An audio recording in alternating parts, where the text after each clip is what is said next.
Hospice Nepal is a registered, non-profit, non-governmental organisation established in the year 2000. It grew out of the vision of four friends who recognised the need for effective palliative care services in Nepal. When we first started palliative care, we started out in a private hospital where we rented the beds from them and provided free service for the patients. So we started out with 4 beds, and soon we had to make it to 6 beds. And then we decided that we had to come out of the hospital environment, and we leased this land here and built this building and started the 8-bedded hospice after that. It's a long history. It's almost 17 years back. 4 of us, we are the friends from our schoolhood. Yeah. So we are thinking that we should give something to the society which others have not started. So this is the main reason that we have come up with this service, because at that time nobody knows about the palliative care services. There are many patients who are suffering from cancers and they are traveling to India for the treatment, but they are coming back with empty hands. No? So because of that reason, I'm very proud to be one of the partners for this noble cause. My name's Max Watson. I am a professor in palliative care, and I've been working in Nepal since 1990. Initially as a GP and more recently as a specialist in palliative care. I've been working with Hospice Nepal since 2004 when we ran the first Essentials in Palliative Care certificate program in Kathmandu with Dr. Rajesh Gongal. And since that time, we've really watched how Hospice Nepal has been developing as an organisation with its teaching and with its care of patients. Dr. Rajesh came to join us in Northern Ireland in 2014 for an 18-month fellowship to gain his own specialism in palliative care. And he's now back in Nepal, very much part of the future development of Hospice Nepal, which we hope will have real impact on the whole country. Basically, the ethos of hospice is to reach out to all parts of the community, poor or rich. And for this reason, we have been providing free service to most of our patients. To others, we provide, ask for a nominal charge. But for any patients, even if they cannot afford, we provide the service. When we started the hospice palliative care, when we went to get a permission for hospice, I went to Ministry of Health and walked into a supposedly person who's supposed to give the consent. I went and told him, see, we are doing this for cancer patients. He said, what is hospice? I said, this is what we're doing. Without even thinking, he just signed it because he said, it's not doing bad, it's for cancer patients. So, but when I later went on and asked them, nobody knew what hospice was. So one of the things, practically what we started was, we started giving awareness to people that palliative care is here. There was times when we had to pay the patient families. I had to pay for the cabs, 200 rupees. I tell them, go to hospice, see the place. Now the people themselves say, okay, I want to go to hospice. Palliative care is not widely available in Nepal. There are a few independent hospices for people who can afford them and a few hospitals providing basic palliative care in their oncology departments. But this provision is sparse. Nepal has signed up to the WHO Declaration on Palliative Care, but this commitment has not been effectively realised. Through partnership working and the provision of quality palliative care training, Hospice Nepal can be a vital organisation to support the Nepal government in meeting its commitment to the WHO Declaration. अस्ति हामीका आउनुभन्दा अहिले चाहिँ धेरै सजिलो महसुस गर्नुभएको हो त्यो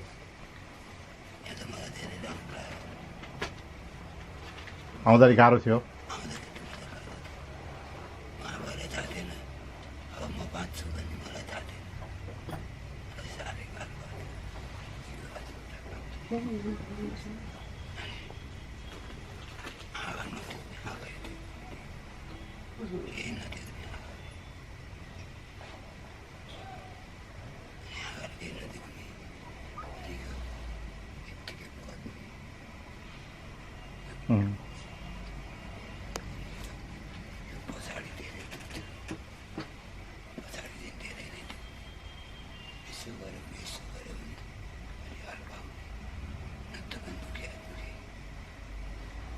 अहिले चाहिँ अलिक सहिलो भएको छ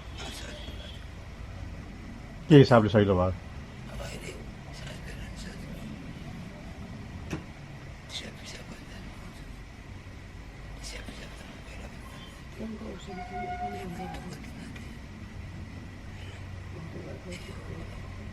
सास फेर्न सजिलो यही एउटा दुखेको होइन उम्, अब दाउरा खान्छ भने दाउरा खायो यहाँ गएर अड्नु जान्छ उम्. त्यो त त्यसले कम हुन्छ अब औषधि कम हुन्छ Along with the government, the Nepal Association of Palliative Care, and Two Worlds, Hospice Nepal have created a national strategy for palliative care in the country. Now, in Nepal, the palliative care is a new field, new service. To some extent, the doctors, health workers, paramedicals were providing palliative care. But the people, the stakeholders of the palliative care, we thought that until and unless there is a full commitment, support from the government in a planned way, that the palliative care cannot be developed in Nepal. So, to develop that with the help of Two Worlds Canada and other stakeholders, we jointly handshake with the government of Nepal and develop a palliative care strategy for the Nepal. And we handed over to the government, and finally the government has endorsed it also. Now it has become the strategy, officially national palliative care, Nepalese palliative care strategy. Hospice Nepal is very historical in the development of palliative care in Nepal, because Hospice Nepal is the first hospice which was established in Nepal. In fact, they are the one who brought the idea to the peoples of the country that a hospice and palliative care is very much important. They are the one who were providing the palliative care. Even they, not only the institution, they go to the home care also. Hospice Nepal will be the very much instrumental to run all palliative care activities in Nepal. Their role will be very, very important.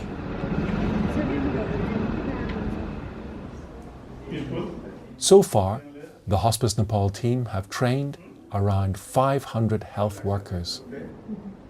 It would be helpful for me to take care of the patient, of those patients who really need care, to relieve their sufferings and to really help them to have a peaceful life and to increase their quality of life. So I can really help. So I have that idea of palliative care and how to use the medications and all the facts that I need to take care of the holistic care of the patient, and I also need to consider all those things. So for this I came here to get some knowledge and to make my practice better.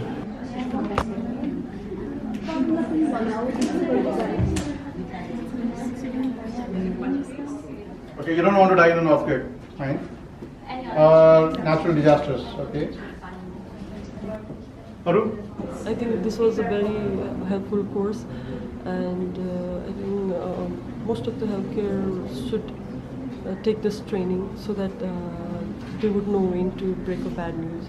They know how to diagnose. They would know how to use a morphine. They know how to use other adjuvant, when to use which drug, how to titrate it, and other psychosocial and spiritual aspect, how to incorporate it, and how to take care of a caregiver. So that's also important, and take care of yourself.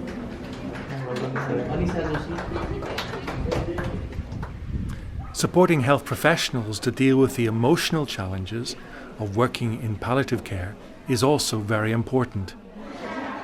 To be a nurse, at first, I feel like we are human, and whenever people come here and stay for so long, and they are as our family, we think they are our person, they are our own people, so we care like that in our, and they are when we in the same roof, they are family, and we share everything. They come to us and we go to them, and we share many feelings, very emotional things with the patients and with the patient parties, and to the end it's really difficult moment for us too, because they are obviously they are losing their person also, but we are also losing a person.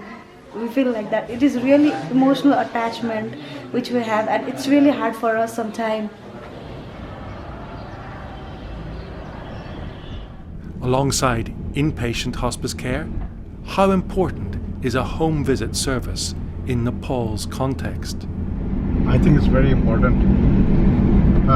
It's important in the sense that there are many people who I think most people would want to stay at home as far as they can.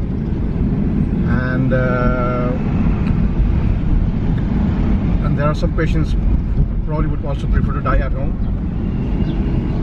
And I think supporting those patients is probably a very important and integral part of our whole care system.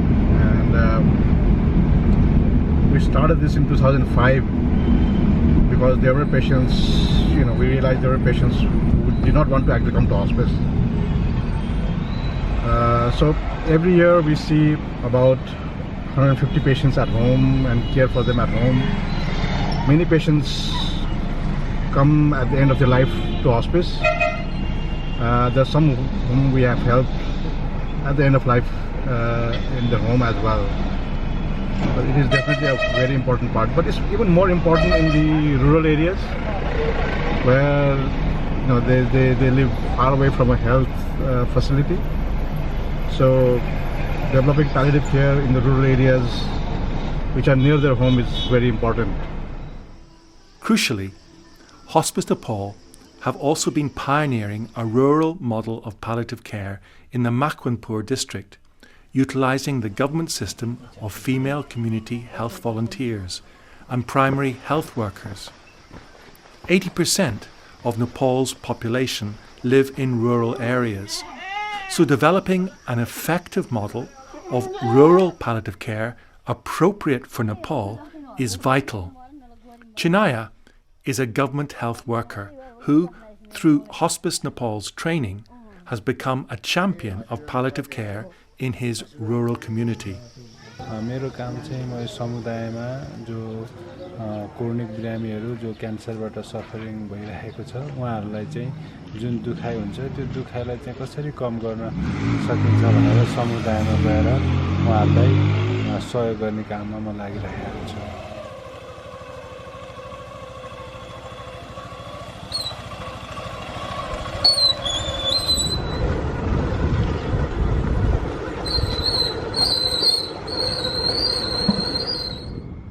गाउँमा भएका त्यस्तो बिरामीहरूलाई समस्याहरू चाहिँ एउटा कुरा उहाँहरूलाई त्यो घर परिवारलाई पनि त्यो रोगको बारेमा थाहा नभएको र बिरामीलाई दुखिरहँदाखेरि उहाँहरू हेरेर मात्रै बसिरहनु पर्ने एउटा बाध्यता। दोस्रो बाध्यता भनेको काम गरेर खानुपर्ने हुँदाखेरि सबैजना समुदायमा गएर काम गरिरहेको हुन्छ अनि बिरामी एक्लै घरमा हुन्छ र उसले रेखदेख गर्ने मान्छे हुँदैन र त्यस्तै गरेर उसले चाहिँ अब दुख्यो भने कुन औषधिले मेरो दुखाइ कम हुन्छ भने उहाँलाई साइको सोसियल सपोर्टको पनि आवश्यकता परिरहेको हुन्छ हो। त्यो कुराहरूलाई निहालेर हेर्दाखेरि यस्तो समस्याहरू चाहिँ देखिन्छ जसले हामीले साइको सोसियली रूपमा स्पिरिचुअल सपोर्टहरू गर्दाखेरि उहाँहरू भावनात्मक रूपमा हामीसँग सम्बन्ध प्रगाढ हुन्छ। यो जुन हस्पिस नेपालले हामीलाई जुन तालिम दिएको छ यो तालिम अहिले नेपालको सन्दर्भमा हाम्रो समुदायको लागि सबैभन्दा महत्त्वपूर्ण तालिम छ। यो तालिमले समुदायमा एउटा पीडामा बसिरहेको वृद्धहरूलाई चाहिँ यसले सहयोग गर्ने छ र यो तालिम चाहिँ देशभरि रूपमा कार्यान्वयन गर्नको लागि आवश्यकता हो भन्ने मलाई महसुस भइरहेको छ। 3/4 of all cancers in the world occur in less economically resourced countries like Nepal, where they are often fatal. Early diagnosis of any life-threatening illness is very important, but in Nepal this is a problem because often people don't seek treatment until their condition is in an advanced state. Early diagnosis is particularly challenging in the care of children. Well, basically what you have to understand is Nepal is a country with limited resources, and infections and malnutrition are very prevalent in this country. The priority of the government and the health department of the government is concentrated on developing standard programs and saving children with diarrhea and malnutrition and other infectious diseases. Although cancer in developed countries is one of the most common causes. It's the second most common cause of death in developed countries. But in Nepal, as malnutrition, infections come under control, this will come up as one of the major causes of death in children.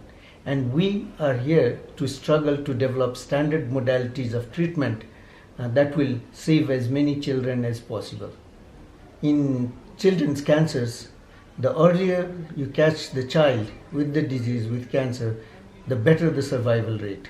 In developed countries, the survival rate is more than 80% because most of these children come at early stages, stage 1, stage 2. In our case, it's quite different. Most of these children come in stage 3, stage 4, when most of the disease has already spread throughout the body. And the survival rate drops to less than 25-30%. One of the main reasons is money. Most of these parents do not have the money to attend advanced, tertiary care hospitals so that their children can be treated for cancer. Because it's so expensive, they're scared to come to the hospital. They're scared with the diagnosis. They're scared that the child will be diagnosed with cancer and they cannot do anything. As far as possible, we try to find resources so that they receive standard modalities of treatment. In case the standard modalities of treatment as well as other resources have been exhausted, these children will have to go for palliative care. But in Kanti Children's Hospital, we have 31 beds. Unfortunately, we do not have a separate ward set aside for children who want to go for palliative and hospice care.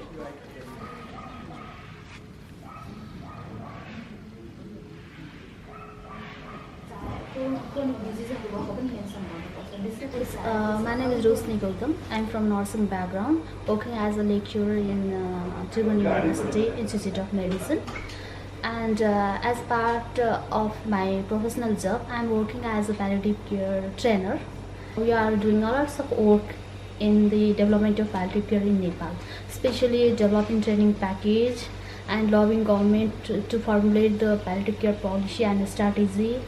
And one of the major achievements during this year is we are able to integrate the palliative care certain course in the training schedule of the government. We usually post participants for the clinical posting here, and most of the participants very happy. They are doing a lots of palliative care, gaining experience here and dealing with the patient, and especially doing communication and care for the patient here.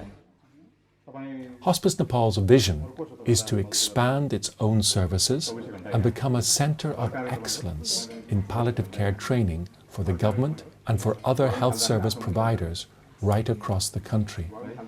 To achieve their vision, Hospice Nepal need to buy their own land and build a modern 20-bed hospice, complete with state-of-the-art training facilities.